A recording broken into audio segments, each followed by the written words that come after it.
ABC, American Black and Classic. Theodore Roosevelt once said, "There is no 50-50 allegiance in this country. Either a man is an American and nothing else, or he is not an American at all."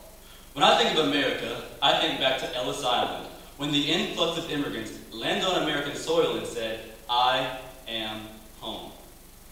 Then I remember all of the struggles and sacrifices that many of them had to make to be able to call themselves American.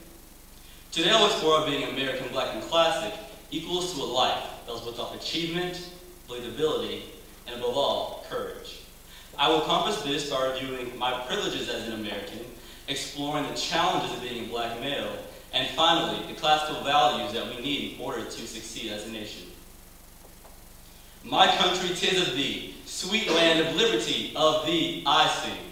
This pledge and anthem is an affirmation of those inalienable rights that we have as Americans: life, liberty, and the pursuit of happiness. This country was fueled by the hard work of thousands of everyday people who sought for the American dream and knew that if they believed it, they could achieve it.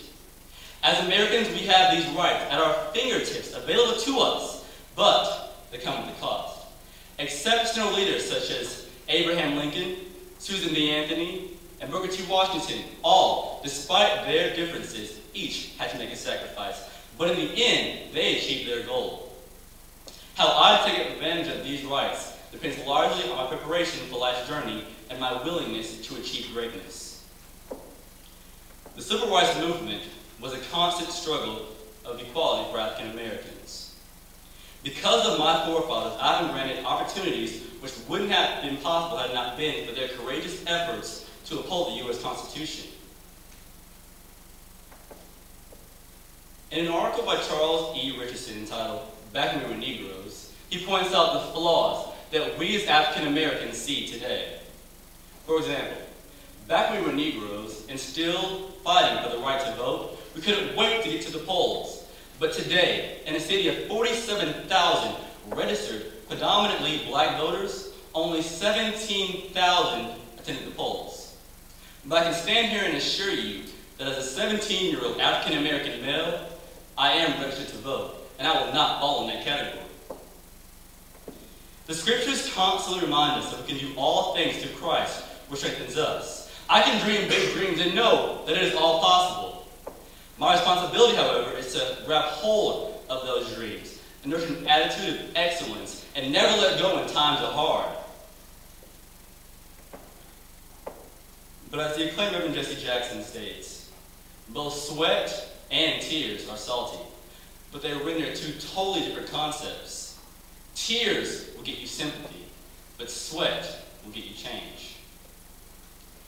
To prepare for our future, it is imperative that we always maintain our classical values. The classical values that our ancestors have instilled in us from birth transcend from generation to generation, making it imperative that we know from whence we have come, and we also know where we are going.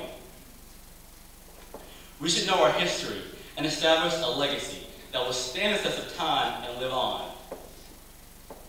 As Maya Angelou states, out of the huts of history's shame, I rise. Up from a past that was rooted in pain, I rise. I'm a black ocean, leaping and wide, welling and swelling up bearing the tide, leaving behind nights of terror and fear, I rise. Into a daybreak that is wondrously clear, I rise. Bringing the gifts that my ancestors gave, I am the dream and the hope of the slave.